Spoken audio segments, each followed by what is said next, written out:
आलं लिंबू मध आयुर्वेदातील नैसर्गिक त्रिसूत्री। नमस्कार मित्रांनो, आज आपण जाणून घेणार आहोत आलं, लिंबू आणि मध या तीन नैसर्गिक घटकांचा आयुर्वेदात सांगितला जाणारा पारंपरिक उपयोग।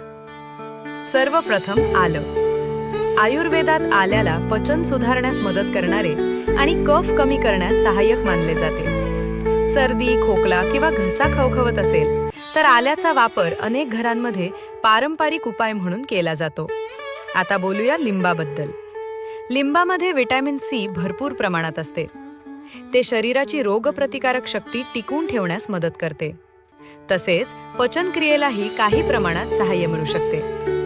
तिसरा महत्त्वाचा घटक म्हणजे मध। आयुर्वेदात मधाला योगवाही मानले जाते, म्हणजे इतर घटकांचे गुण शरीरापर्यंत पोहोचवण्यास मदत करणारा घटक। मध घशाला आराम देण्यास आणि चव वाढवण्यासही उपयुक्त ठरतो। जेव्हा आलं, लिंबू आणि मध एकत्र घेतले जातात तेव्हा हा पारंपरिक घरगुती उपाय सर्दी खोकल्यात आराम मिळवण्यासाठी, पचन सुधारण्यासाठी आणि शरीराला ताजेतवाने वाटण्यासाठी अनेक जण वापरतात।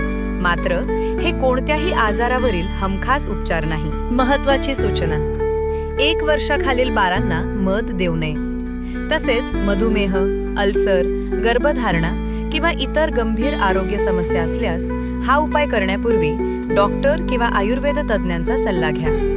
मित्रांनो, नैसर्गिक उपाय उपयुक्त असले तरी ते संतुलित आहार, नियमित व्यायाम आणि वैद्यकीय उपचारांचा पर्याय नाहीत। व्हिडिओ आवडला असेल तर लाईक करा, शेअर करा आणि आरोग्यविषयक अशाच माहितीपूर्ण व्हिडिओसाठी आमच्या चॅनलला सबस्क्राईब करा।